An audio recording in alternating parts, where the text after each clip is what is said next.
What's up, basketball fans? Welcome into episode 2 of All Things NBA. I'm your host, Jimmy Crowther, with my co-host, Austin Payne, a.k.a. All Things Thunder. Austin, Monday night, how we doing tonight? Man, doing great. Good. Sad summer league's over, ready for some more ball. I know, man. It feels like, we're just in the dead point where it's like free agents are signed, big trades are made, summer league basketball's over, and now all we have to talk about is any little story that pops out that may or may not really mean anything. But we're going to talk about quite a bit today. So just to kind of give you guys an overview of what we're talking about. Talk Mavs Thunder. That's how we're going to start pretty much every show, because we know that that's kind of our audience. That's what you guys want to hear about. So we'll talk some Mavs Thunder, obviously. We're going to talk about some trades and transactions that happened since the last time we podcasted, because it's been about 2 weeks since we got to record anything. Talk about the remaining free agents, especially the restricted guys. Like, there's still a lot out on the market, and we don't know what's going to happen. There's been some rumors here and there. And then last time we did the Western Conference tiers. Today we're going to go through some of our Eastern Conference teams and where we see those falling. But Austin wanted to start off with a nice shotgun blast to the chest for Mavs fans. So I'll let you kick it off, and we'll kind of go in there. Oh yeah, absolutely. So very few storylines going on right now. So I've been scouring Twitter and haven't been hard not to notice all the images coming out of Luka's new summer bod. So saw the magazine cover, wanted to fire it Jimmy's way. As a Mavs fan, what is your opinion on how Luka's looking right now physically? Here's my thing, and I know like a lot of my subscribers and followers are still Luka fans, and I don't blame them for that. I am still cheering for Luka, but I'll never cheer for the Lakers. There's a big difference. Although at this point, it's kind of hard to be like, oh, if Luka does good, the Lakers are probably going to do good. The thing with this Luka summer body is that you can find tweets from every single summer since Luka's been in the league and saying, oh, good Lord, this is skinny Luka season.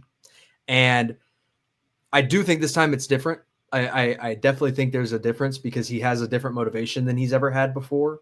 It just, as a Mavs fan, it really stings that it took him being embarrassed and called out for it and traded away from the team that drafted him to really get serious about it. Because I do think he's serious about it. Like, I think he's talked about, he's gluten-free. He's eating 250 grams of protein a day, which is crazy.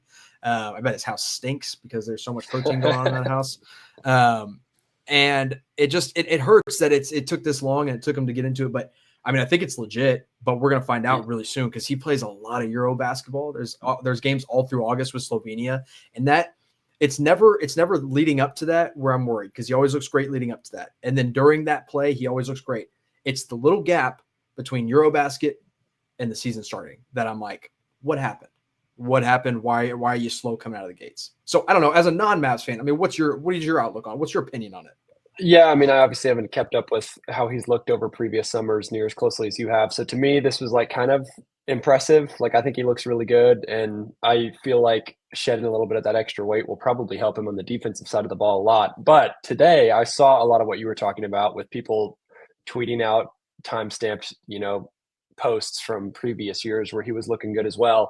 I also, though, feel like this is a little different. I feel like he doesn't always play a significant amount of summer ball. So like, he's in good shape going into Eurobasket. He's only going to have a few weeks before training camp starts. And I just personally think, with all of the narrative from this past year, I would struggle to see him coming out of Eurobasket like bulking up 40 pounds and then going right back in. So I'm pretty impressed. Like, I honestly think he's going to come out and probably be in midseason form in October.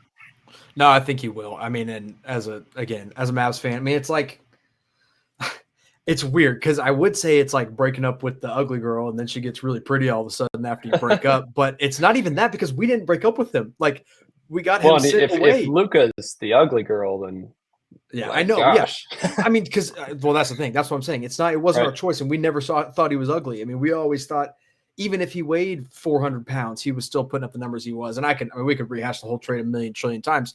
But it is just another reason that you can see. This kid is 27 years old, 26, 27 years old. It's like, there's a story that came out today, or that was republished today, about Dirk, and Dirk like took an interview. He's like, I didn't take my diet and my training seriously until 8 years in the league. And that's right where Luka's at. And so it happens for different people, different players at different times. But, I think it's not so much time heals all wounds for Mavs fans. It's going to be winning without Luka that's going to heal some wounds. And so that's really where it's going to come down to. It's like, even if Luka's dropping 50 a night, like if the Mavs are on pace with the Lakers or better, it's going to feel a little bit better.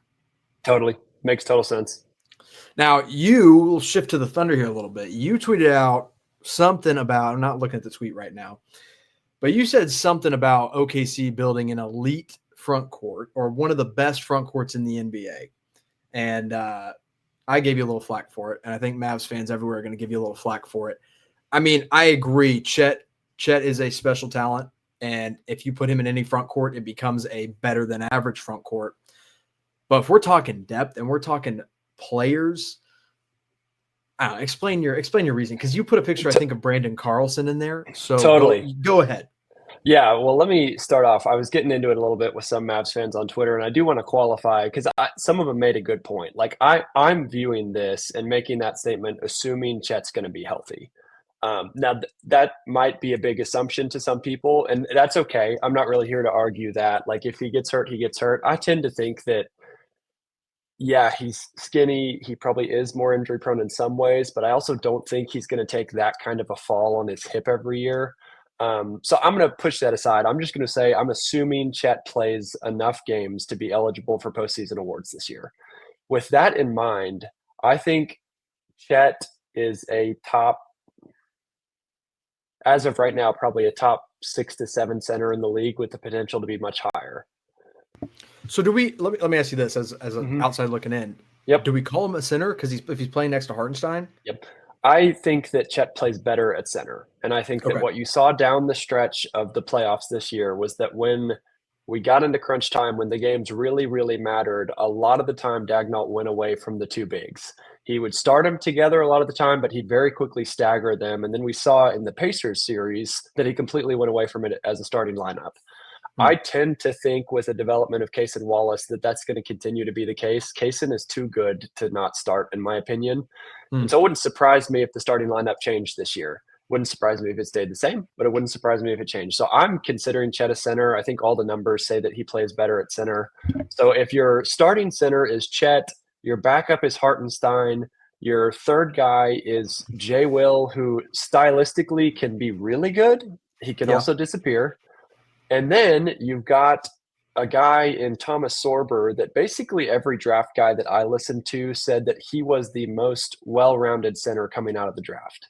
Now, they didn't say best. They made it clear that potential, yeah, there were some guys that they looked at with a little higher potential than Sorber, but right now, just as far as frame goes, as far as skill goes, as far as defense, multiple people that I found said that he was probably the most complete and NBA ready center to come out of the draft. So there's 4. You've got a fun rookie right there. And then you've got Brandon Carlson. And yeah, I get it. Everyone thinks he's kind of a meme. I like Brandon Carlson. And I'll give you a few reasons. One, he only played 2 or 3 games in the summer league, and he blew everybody away. Like it was 2 to 3 minutes until you thought this guy's way too good to be playing in the summer league. Now, can you take a lot away from summer league? No. So then let's walk it back a little bit. He's still really young, but he's a true 7-footer. He's got a little more weight to him than Chet does. He's a very, very, very good 3-point shooter. We saw that in the regular season for the Thunder. A lot of it was garbage time, but some of it wasn't. There were moments when Chet was hurt and Carlson was kind of coming up and down from the blue to the Thunder, and he played good minutes. And I will always remember one game in particular. We had just lost. The 15-game win streak had been snapped. Cleveland beat us in Cleveland. And the next week they came to us. The day before that, Hartenstein goes down with an injury, and immediately we're like, okay, there's no shot. Like, we're not winning this game. I was fine with it. I was like, okay, we have no center. We're not going to win. They're the best record in the league. Well, Dagnall didn't even tell Carlson he was going to do this, but he throws Carlson into the game early, like midway through the first quarter. And he went straight at Mobley and Allen and was the best center on the court for 15 minutes. I mean, it's crazy. I was at that game. That was one of the few Thunder games where they didn't play the Mavs, and I was like, who is this? I mean, this looks like one of my fraternity brothers out there hooping. Right. So again, I'm not gonna like overhype it and say that this Sure. guy is gonna be a starter, but I legitimately think his rim protection is pretty good. He can space the floor, which is all anyone is looking for in an NBA center this like kind of year, Sure. that kind of so. I think that he has real potential to be like a third string center on a team with a good front court, or like a backup center on a team with a bad front court. So Okay, right so let's there, play. yeah, Let's play a game. Let's play a let's game. do it. Let's do it. I've got some solid front courts listed out. You just tell me. I mean, we're gonna go rapid fire, Okay. and let's assume health. Like we're gonna assume Okay. everybody's healthy all the time, which is obviously you got to play that game when you're getting the Yep. offseason.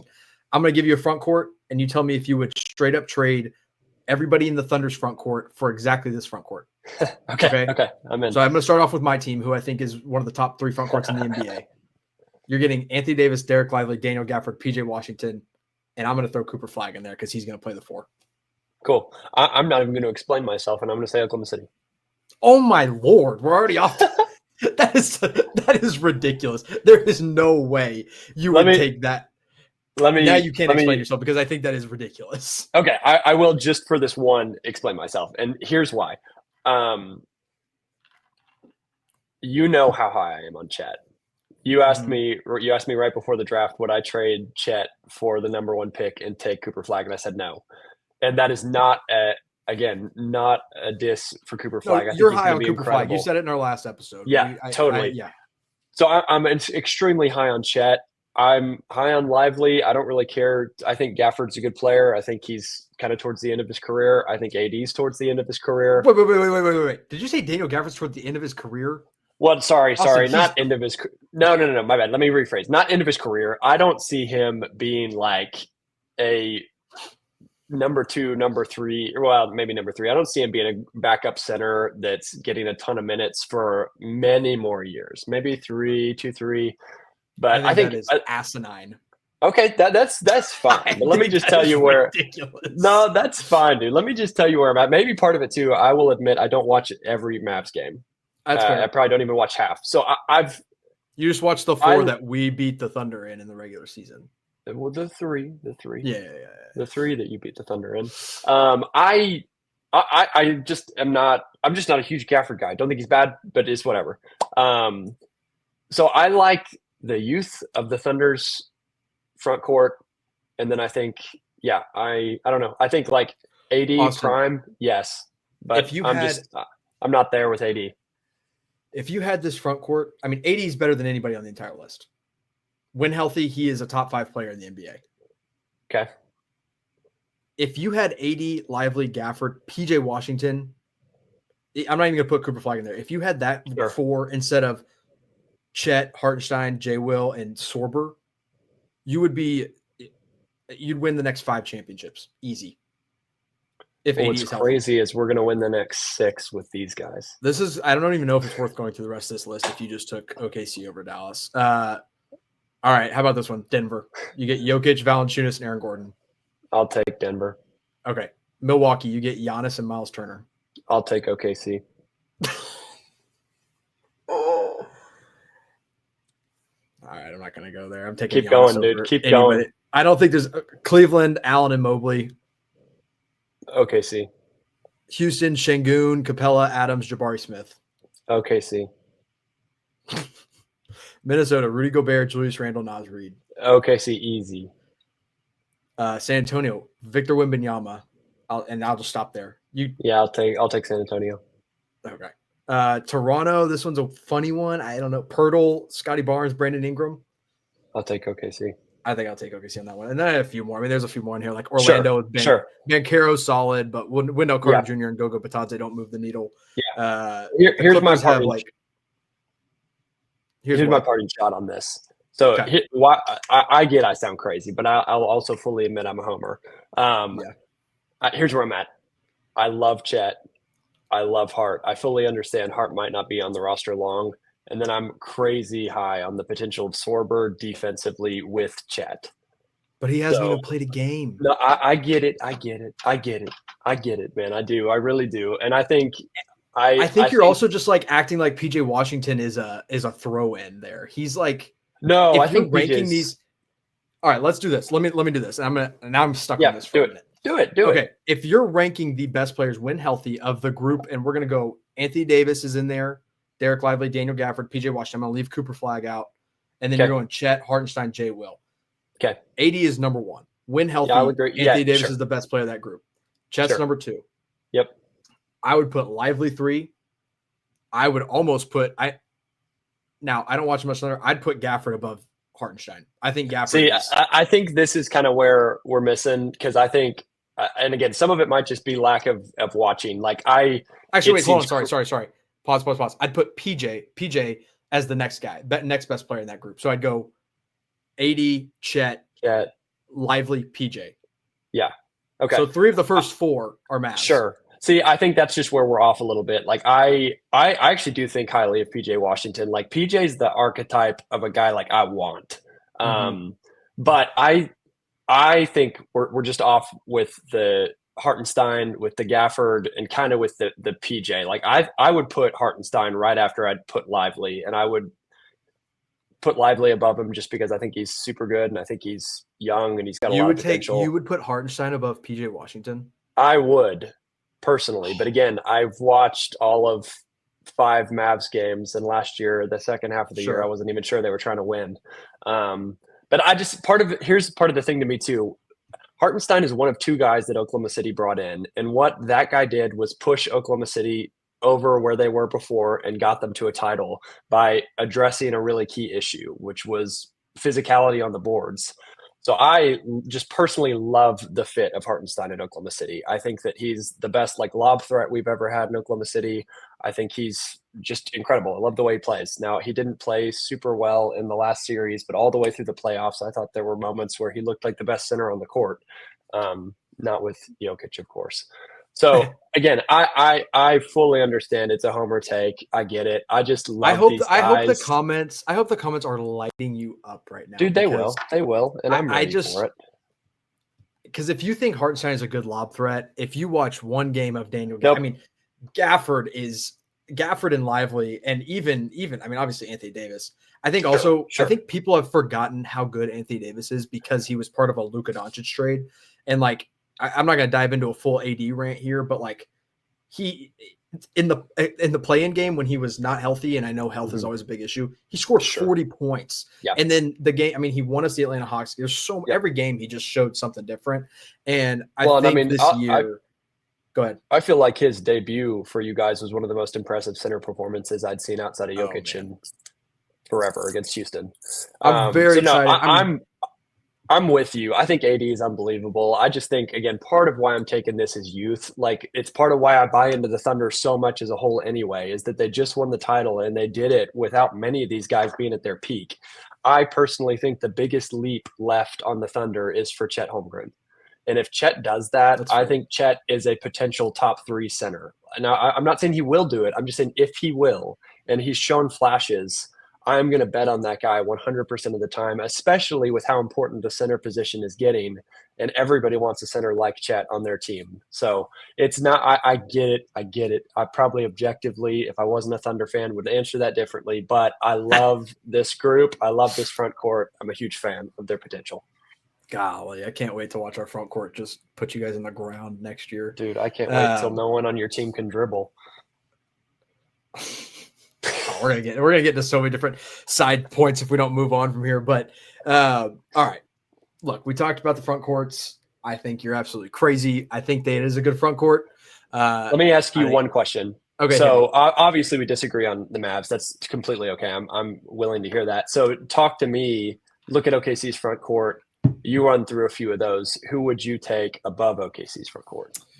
I would take obviously the Spurs, anything with Wemby in it. I'm taking the Spurs over OKC's front court. I'm taking Giannis and Miles Turner over OKC's front court. And maybe it's just if I'm trying to make the playoffs next year, but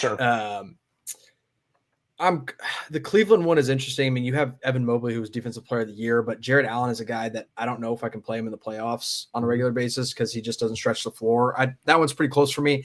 Obviously Denver with Jokic, Dallas already talked about it.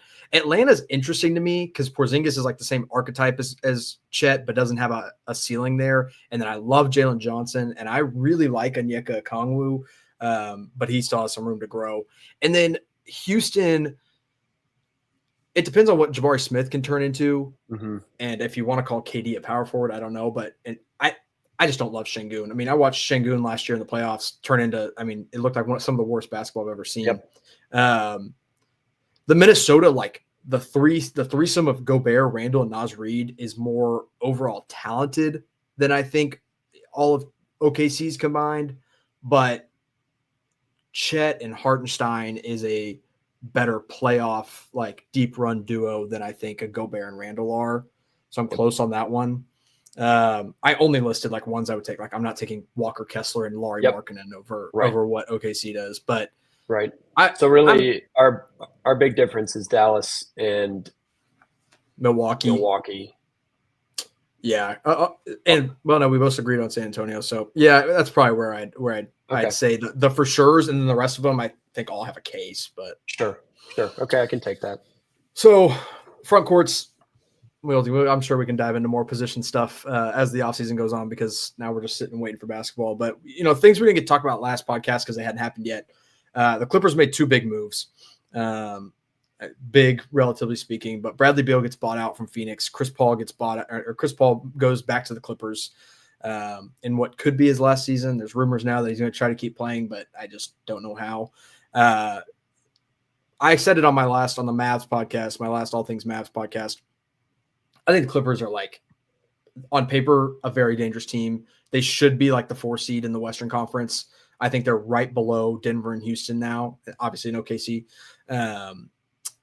But I am a fan of Bradley Beal, and I think Bradley Beal on the contract he got is a lot better of a player than what we're going to get in Phoenix. Yeah, I completely agree. I think the possibility of Beal being like a sixth man is pretty interesting to me. I think he's still got some juice left. I think defensively is where you might see some issues. He's okay on ball, but seen him get blown by a little too bit in Phoenix. But coming off the bench for that salary, I think it's like a must-have. Like, that's not something that you can pass up on. Mm-hmm. I like it. I'm actually getting higher on the Clippers as time goes by. I'll always be a little worried about their collective age. So old, but the talent is there. And if you look at last year, they really did end the last 2 to 3 months of the regular season probably as the second or third best team in the West. And if you don't get a Aaron Gordon tip-in dunk, they might have met us in the Western Conference semis. So I'm definitely impressed by them. I think that Beal and Chris Paul to the Clippers is a pretty significant move.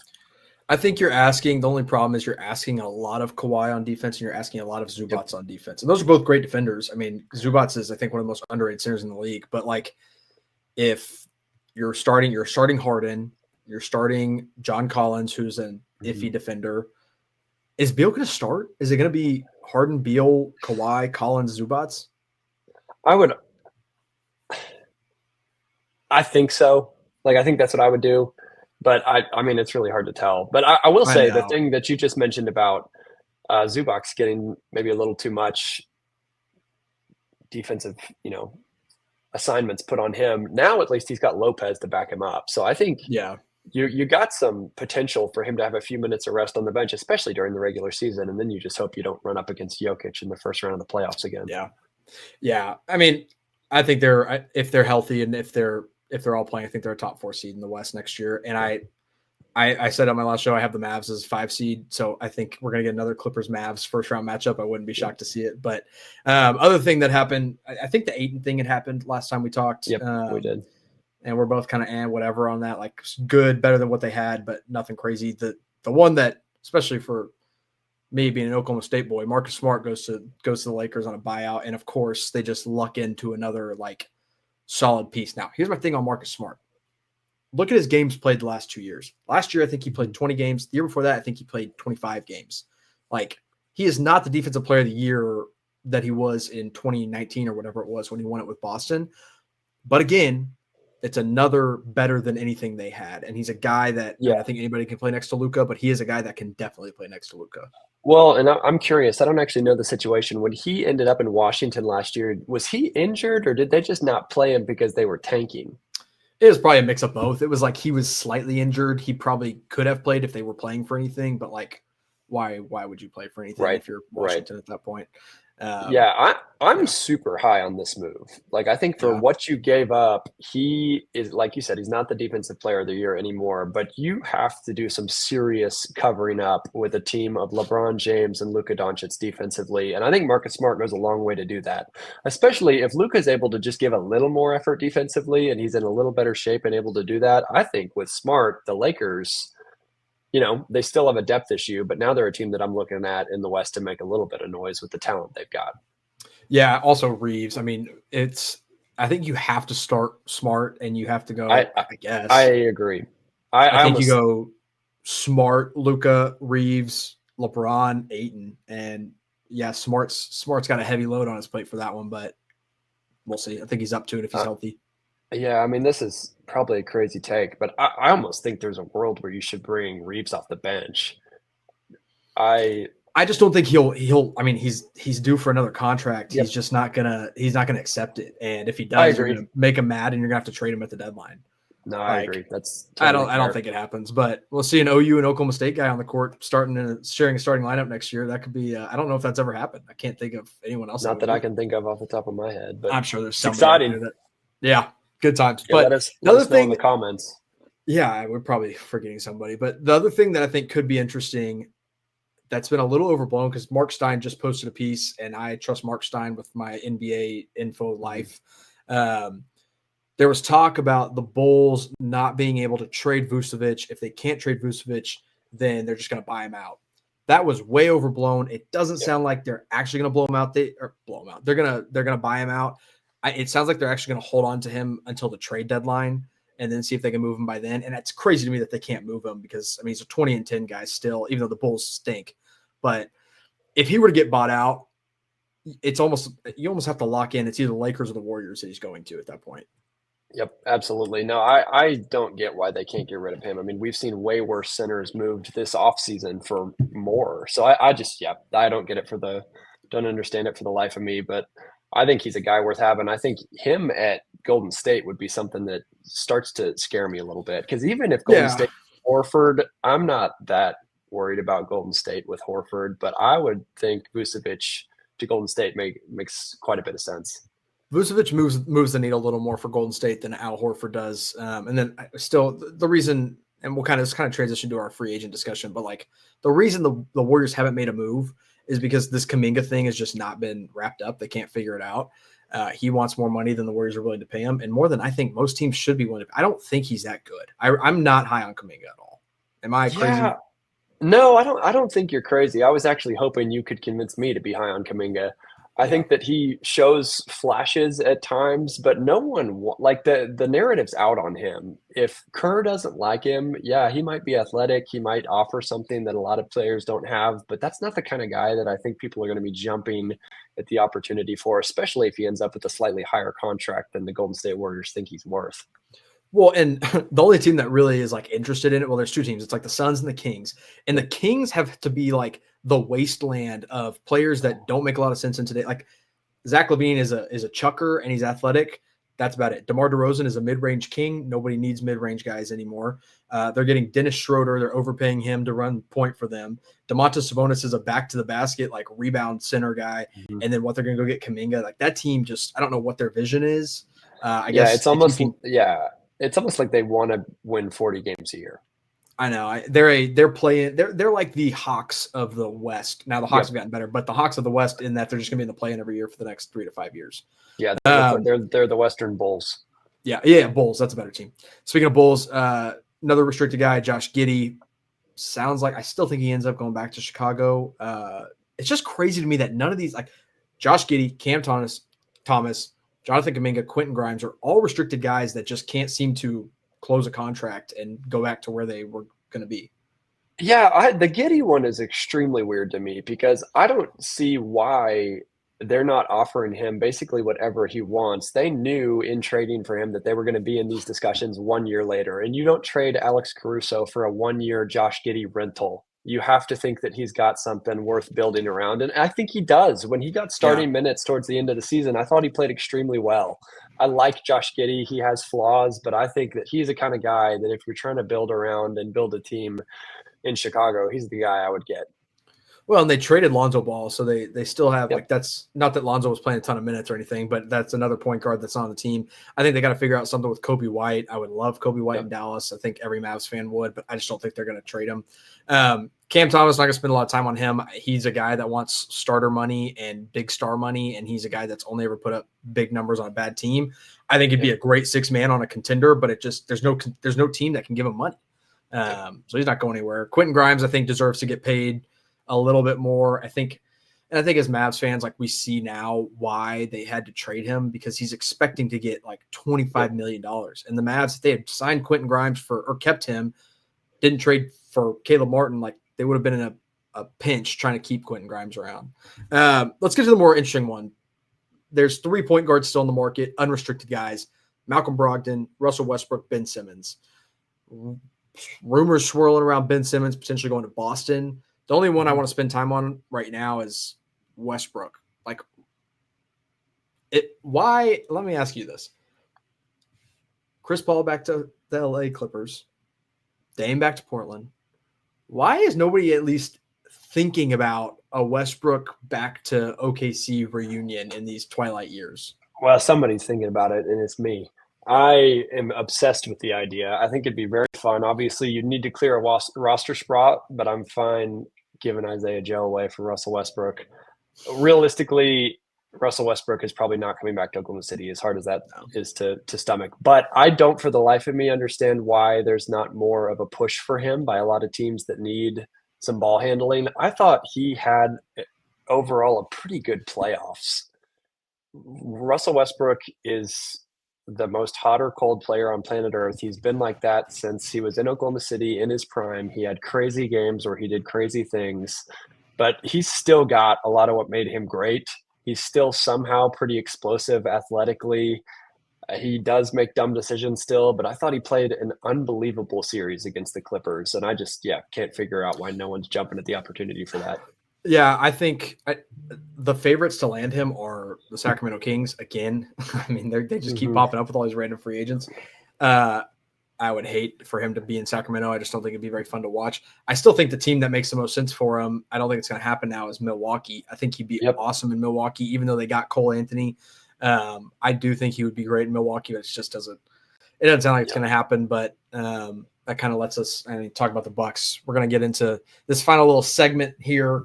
Talk a little bit about our Eastern Conference teams, where we have them tiered off. Did the same thing with the West. If you want to go watch that episode, it's probably somewhere down in the comments or something like that. But I think we each did 5 tiers, and spoiler alert, the 5th tier is the Brooklyn Nets with the ugliest roster I've ever seen. Let's start at the bottom just for now, just because we're talking about the Brooklyn Nets. Just the draft. They drafted like 6 point guards. I mean, I like Jaeger Demon. I like Nolan Traore. That's about it. I think, Danny Wolf is interesting. They have Drew Timme, but Brooklyn has to be, and now they have Michael Porter. Michael Porter Jr. might get 35 shots a game. And I think that's what I do not understand it. When that draft night started, I almost guaranteed that they were going to trade at least 2 of those first rounders out. And if you had told me, hey, they're going to pick all 5, never in my life did I think they would have used 4 of the 5 on guards. I'm with you on Demon. I like him a lot. Besides that, I don't think any of those guys are massive needle movers. Just immediately, they obviously could turn into that, but I just don't even know what the dynamic of this team is going to be like. You've got 4 rookies that are all playing similar positions, fighting for contracts, fighting for time. I just don't see it. Well, the thing with the lottery now, and we just saw it, the Mavs winning the lottery with the 11th pick, like they're going to go out and tank next season, and they want probably AJ DeBansta. I think that's how you say his last name, but like there's no guarantee they're going to get it, so they could be in a dark place. So that's the last team. Let's actually start at the top, like legitimately. I think we both have 2 teams here at the top that we both agree on, and we both put the Cavs and the Knicks up there. And assuming health, again, that's what we're kind of doing for the most part. Assuming health, like I just don't see how any other teams crack that top 2. Yeah, I tend to agree. Specifically, I'm pretty high on the Knicks. I like the Jordan Clarkson deal. I like the Yabusele deal. I think that they're both pretty good fits for New York. I feel like New York was just one or two depth guys away from being in the finals last year. Mm. And I find it extremely hard to believe that the East is going to be more difficult to get through Mm. next year than it was this year. I think they could walk into the Eastern Conference Finals with the team and the roster that they've put together. Well, and with the Cavs, I mean, the Cavs are going to be their biggest opponent. Like, it's a good thing they got Lonzo Ball because Mm-hmm. Darius Garland's going to miss like the first 2 months of the season or something like that. And so, but Lonzo Ball's not a guaranteed health guy either. And Sure. they go out and they get Larry Nance, who, like, I don't know, whatever, probably just kind of returning to Cleveland, kind of a late depth piece. There's rumors they might move Desmond Bane, but since they moved Isaac Okoro, apparently they aren't looking to move Bane, or not Desmond Bane, Dean Wade. Sorry, they're not looking to move Dean Wade as much. But yeah, I think the Cavs are they got to rely heavy on defense. I think they're also getting a full season. They're getting a full season of DeAndre Hunter, who they traded for last Mm-hmm. year. And that felt like a really random trade for the Hawks to do, but Cleveland getting him, I think, was awesome. So yeah, I think Cavs and Knicks. I think that's primed to be the Eastern Conference Finals again next season. But the second tier, we both we disagree on a couple things. So the one teams we agree on, we've got the Pistons, the Hawks, and the Magic. We agree on all three of those. I think I really love what the Hawks did. I know a lot of it's like the NBA nerd pick to have the Hawks high on the Eastern Conference. Pistons bounce back well from losing Schroeder. They go and get Duncan Robinson, Karis LeVert. They lose Tim Hardaway Jr. also. And then the Magic, A-plus offseason for the Magic, I think. Tyus Jones, trade for Desmond Bane. They lose Cole Anthony, KCP. They drafted Jace Richardson, who I really like as a backup point guard. But then the teams we disagree on. I've got the Milwaukee Bucks up there, and you've got the 76ers. So tell me your thoughts on the Sixers here. Yeah, I mean, the 76ers pick is entirely dependent on potential and health. I think if I were to sit here and tell you right now, hey, Paul George and Joel Embiid are going to be healthy for 70 games this season, they're going to go into the playoffs healthy. I think that we would think in this East, they've got a good shot to make a run. Now, do I think that's going to happen? Not at all. But if the 76ers are healthy, they're probably the most talented team in the East. They're up there. I'd probably give the Knicks. I'd give the Knicks a slight edge, I think. But Embiid's. I mean, people forget Embiid just won an MVP. Like, it might have been a sympathy MVP, but he still won it. I think Tyrese Maxey's amazing. I really love Jared McCain. If they bring back Quentin Grimes, I think it's a good piece. But because of what you said, because of health, and because I don't know what. I mean, even when Paul George was healthy last year, he didn't look good. Sure. So because of that, I'm putting the Bucks a slight edge higher for two reasons. Giannis Antetokounmpo and Miles Turner is the front court. Who's going to score on that team? Against that team, I mean. And I like the Cole Anthony pickup. I think it was perfect. Their depth and their overall roster is a gigantic question mark. I mean, I honestly can't even tell you that many other players on the team that are needle movers. I mean, I'm about to look at their roster right now just so I can go through it. But I'm a big believer in Giannis, and if I had to make an early MVP pick, I'm actually going with Giannis because I think he's going to have a huge year. Yeah, no, I put a little asterisk down. I have the Bucks one tier lower than Jimmy does, but it's right there. They were right on the edge to me. The only reason I didn't put them there is I have seen the Bucks fall short in the playoffs early with Giannis before. Specifically, you look at this year now. Yeah, they lost to the Pacers, and the Pacers ended up going to the finals. But I don't know. I actually like some of the moves the Bucks made. I think that the Bucks overall did the right thing. I know that they're getting so much flack for what they did with Damian Lillard, but at the end of the day, they kept Giannis, which has to be the most important thing. You kept arguably the first, second, third best player on planet Earth. So they did their job. And I like some of the pickups as well. So I think they're right there. If they end up making a run, I won't be surprised at all. But just their lack of depth, and again, seeing Giannis fall short when he's had to carry literally everybody on his team before kind of kept me from putting them in that second tier. That's a team that I would have my eye on at the trade deadline to make some other move. I think Kuzma probably gets moved probably at the deadline for something, unless he has a bounce back year, but he's really bad last year. Kuzma in that first round pick does intrigue me. If you trade that last pick that you have available with Kuzma, because, a 2030, 2021, 2030 Bucks pick looks pretty appealing to me right now. So if I'm a team and you're offering me that and Kuzma, they might actually be able to get a needle mover. And if that's the case, I would say the East needs to watch out. Yeah. So third tier for me, that's where I dropped the 76ers because I just don't believe in Paul George anymore. And I don't believe in Joel Embiid's health. I have the Hornets here, I have the Heat here, and I have the Raptors here. And then you've got – go ahead. Who do you have? Yeah, so I've got the Bucks there, like we said. I've got the Heat as well, the Hornets, and then that's where I've slotted the Celtics.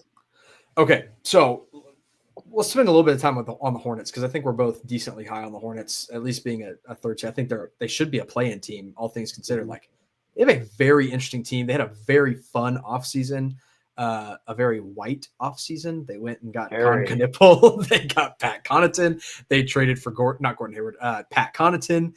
They Gordon Hayward, OKC's finest.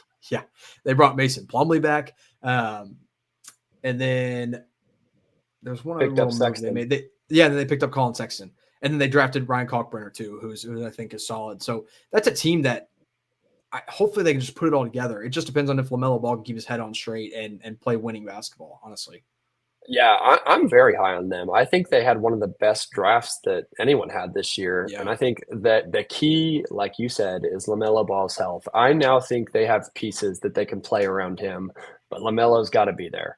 If LaMelo plays 60-plus games with Sexton and some of these rookies contributing, I think they could be a very fun team to watch. And with the lack of depth in the East, I actually think they could make a bit of a run.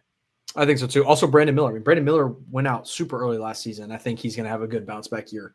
Now, a team we disagree on. You've got the Celtics here. I put the Celtics all the way down to 4, my tier 4, which might as well be last because Brooklyn's in its own tier. But I mean, obviously you're not high on the Celtics, but you're higher than me. So where's your head at with the Celtics? Yeah, I mean, part of me putting the Celtics there is just how bad the East is. They've still got Jaylen Brown. Jaylen Brown won the Finals MVP 2 years ago. I think Anthony Simons is okay. Like, I think he'll provide a little bit of a scoring punch for them.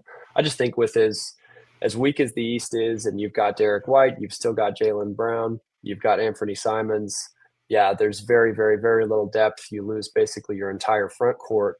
But I think they've got enough high-end talent to win enough games to be somewhere kind of in the middle of the East, maybe play in range. Could you guess who you like? Don't look at the roster. Who do you think their starting center is next season? I couldn't tell you. It's either Neemias Queta or Xavier Tillman. I think they have the worst front court in the entire NBA next season. They added Luka Garza. Is Luka Garza going to play NBA minutes for this team? I don't know. And I mean, I like Simons too. I think he's okay, but they're trying to trade him. Like, they're trying to flip him. Yep. So I don't know how high they are on him. Dude, maybe they can trade him for Jackson Hayes. I mean, God, the Lakers' luck. They'd get something out of Jackson Hayes. I really think this Celtics team should take advantage of having their pick next year, shut everything down. I think come trade deadline, this is going to be a team that is looking in at the 11-10 seed. They're right there, and they just say, Jaylen Brown, you're shutting down. We're going all in on, like, Jordan Walsh is going to play a bunch of minutes for us. And they're going to go all in on the tank. I think Georges Niang is starting for them. I mean, I just think they're going to be a mess. Now, like like you said, Jaylen Brown is a great player. We're yet to see if he can be a number one. We're going to find out really soon. He has been in the playoffs. Like you said, he won Finals MVP. Jason Kidd called him the best player on the Celtics when we played him in the Finals. But I don't know, man. I got him pretty low. Yeah, no, that's fair. I think the reason they're moving off Anthony Simons or wanting to, I think, is probably because they're trying to do exactly what you're saying. Like, I think he's probably too good to play. Yeah, honestly, you're probably right. So fourth tier, kind of just a mess of teams. Wizards, Bulls, Pacers, Celtics for me. You've got the Bulls, Pacers, Raptors, Wizards. That's another team I guess we disagreed on. I have the Raptors a tier higher in 3. I just think they're a very intriguing team. I'm not going to spend a ton of time on them, but Emmanuel Quickley is solid. RJ Barrett is solid. Brandon Ingram is solid. Jakob Poeltl is solid. Scotty Barnes is solid. I hated their draft. I don't like Murray Boyles, but it's whatever. I think if they would have gotten Malawach, I would have been even higher on them. But I think they've got a team that could make a little bit of noise in the East, at least that bottom half of the East. But The only team I want to talk about here, we're not going to talk about the Pacers. We know they have their pick. They should tank. They just don't have anybody healthy. The Wizards, and I didn't think I'd ever want to spend any time on the Wizards, but like sneaky, decent team in the East that like should want to tank, but has like a weird set of veterans. They have CJ McCollum. They have Chris Middleton. They have Alex Sars coming back next year. Bub Carrington is a really fun young guy that I like a lot. Bilal Coulibaly is another young guy that I like a lot.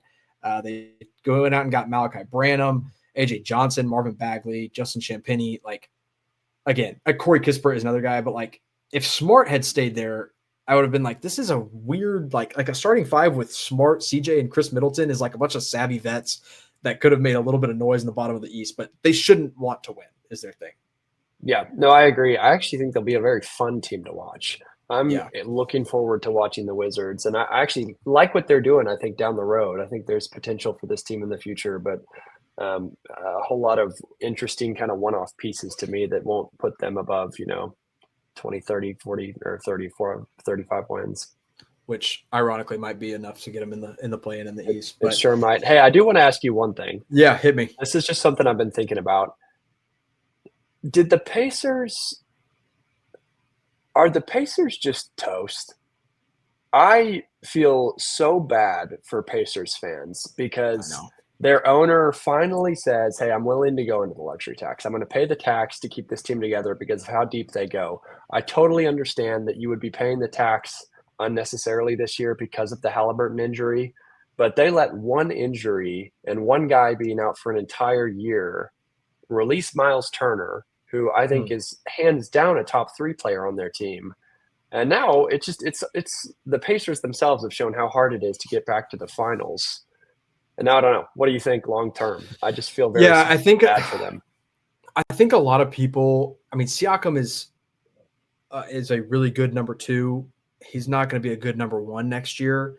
People are kind of like, oh, well, they have Andrew Nembhard, but like Nembhard was great in the playoffs and the finals. But if you look at his regular season stats, he wasn't what he was in the playoffs in the regular season. I think he's good. I think he's really good, an elite role player. I don't think he's a number 2 on a team that wants to make the playoffs. Yeah, they need to go get draft picks. They need to really focus on the development next year of Benedict Mathurin, Johnny Furphy. Jarris Walker is still a guy that we haven't really seen blossom into what I thought he could blossom into coming out of the draft. If they can focus on that development, internal development, go get one more pick next year because they got their pick back. Yep. Get a healthy Halliburton, get a healthy, obviously Andrew Nembhard's healthy, and then have Siakam. Like, I still think they'll be probably a top 5 team in the East on Tyrese Halliburton's next year, but they got to really focus in on some of this internal development that they need to do. But right, it just sucks. Think what you just said is the hard part for me. Like, I agree. I think they probably will be a top 5 team in the East, but Pacers fans don't want a top 5 team in the East anymore. They have been there. They were within 30 minutes of winning the NBA title, and now maybe the best you're looking at is top 4, top 5. I don't know. It's just kind of heartbreaking that injury moved the Pacers to where they're at right now. Yeah, you just got to hope that – and Achilles tears have come so far. Like, the recovery from him has come so far that I think he'll be back. But there's also a debate on, is he really a number 1 on the best team in the NBA? I guess we'll see. If he has good enough number 2s and number 3s, which he almost did. But, yeah, it'll be a good question. So, I don't know. We've gone like 45 minutes on this show. Yeah, there's been so much to talk about, so much to unpack. But appreciate you guys tuning in. Make sure you subscribe. Get in the comments. I think my goal for this channel, I really want to hit 5,000 subscribers. We're getting close, inching closer every single day. Go follow me at all_things_Mavs on Twitter, on TikTok, on Instagram. Austin, tell them where they can find you. Yeah, all things OKC on Twitter, and then you guys can follow. I just started up a TikTok account, so you guys can follow there, all things OKC Thunder. So look forward to seeing you guys there. Look forward to you guys all telling Jimmy how good OKC's front court is.